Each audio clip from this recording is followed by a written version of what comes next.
Olá, pessoal. Hoje nós vamos responder a questão número 2. Mas antes de responder a questão número 2, alguns conceitos precisam ser apresentados, né? Então, o que é que nós temos aqui? Nós temos um intervalo de células definido por sua célula inicial e por sua célula final, né?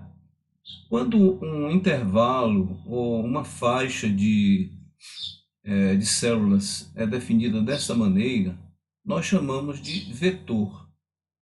O vetor pode ser horizontal ou vertical. O vetor horizontal é o vetor, é o conjunto de células cujo número é o mesmo. Isso indica que é a mesma linha, certo? Então, esse conjunto de células aqui, por exemplo, vai do A1 até o K1. Eu vou selecionar as células aqui para você ver. Então, esse conjunto de células aqui é a minha extensão, o meu vetor, tá certo? Então, a isso nós chamamos de vetor. Mas eu posso ter também um vetor vertical. Você vê que todas essas células aqui, ó, A1, A2, A3, o intervalo que vai de A1 até A17, todos começam com a letra A, o que indica que é um vetor vertical, porque a coluna é a mesma, ok? Muito bem.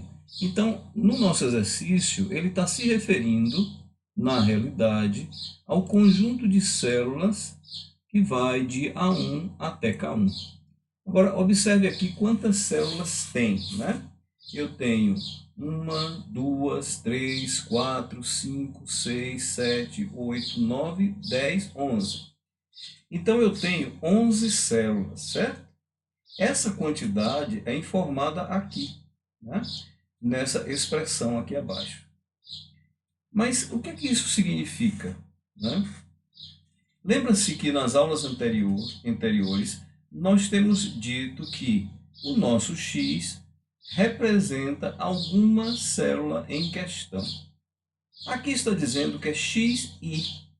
O que quer dizer XI?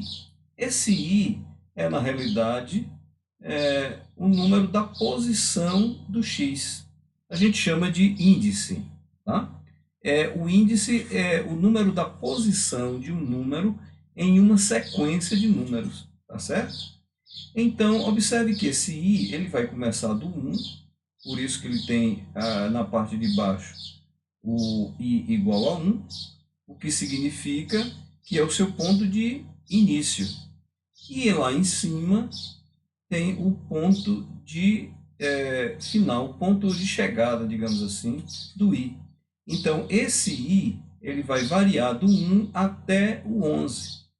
Então, ele vai ser I1, I2, I3, I4, até chegar no I11.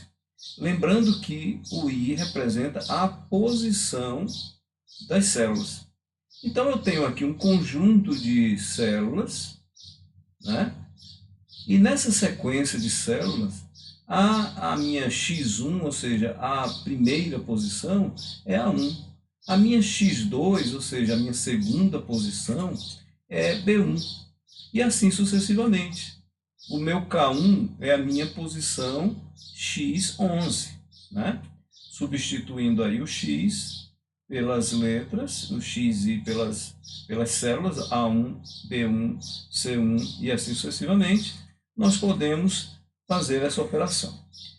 Agora, que operação é essa? Nós já entendemos o que é o XI, já entendemos o que o I está variando de 1 a 11, e aqui no centro você tem uma letra grega grande chamada sigma. Este sigma é símbolo tradicional de somatório na matemática. Se você observá-lo, ele está aqui em cima, ó, na parte superior, na barra de ferramenta. E ele significa autossoma. Ok?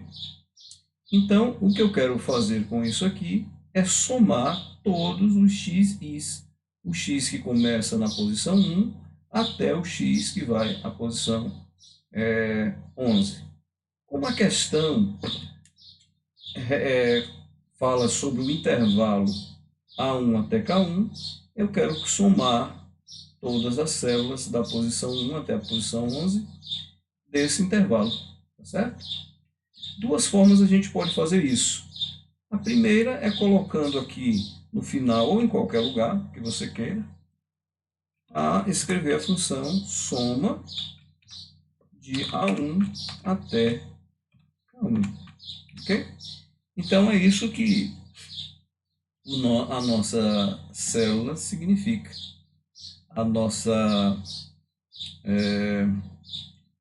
fórmula, né? A nossa funçãozinha aqui embaixo representa esse somatório aqui de todos aqueles itens. Eu vou dar um Enter, termina com 0. Por que 0, professor? Porque eu não tenho nenhum valor ainda nesse intervalo aqui, tá certo? Eu posso colocar valores aqui, 23, 34, 45, 56, 67, 89, 90. Posso colocar ainda um 12, um 13, um 14 e um 15 aqui, pronto. Então, a soma desses valores está colocado aqui, onde tem soma de todos eles, ok? A soma de A1 até K1. Uma outra maneira, mas mais trabalhosa, seria você colocar a fórmula A1 mais B1 mais C1 e assim sucessivamente. Você iria colocar isso aqui até chegar em K1. Mas olha o trabalho que vai dar, né? Mas assim fica melhor representado a expressão, que seria x1 mais x2, x3, onde x representa cada uma das células e o i representa a sua posição dentro da sequência de valores, ok?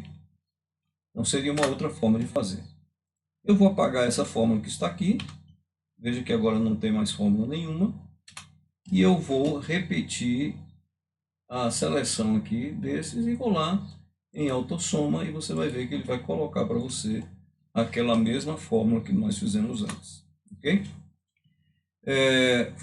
Bom, outra coisa que eu queria observar é que eu posso dar um dado nome para esse intervalo também.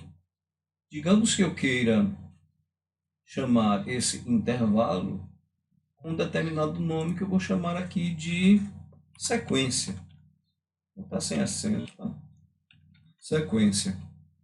Então eu chamei esses números de sequência e eu posso escrever aqui na fórmula sequência, certo? E ele vai somar do mesmo jeito, certo? Uma das maneiras de você fazer isso para colocando um nome fique mais claro aquilo que você pretende, tá certo? É uma maneira de você fazer um somatório ou qualquer outra operação que você prefira dar nome aos dados, você pode colocar desta maneira aí, tá bem? Então essa aula fica por aqui, é a resposta da segunda questão. Um forte abraço, até a próxima aula.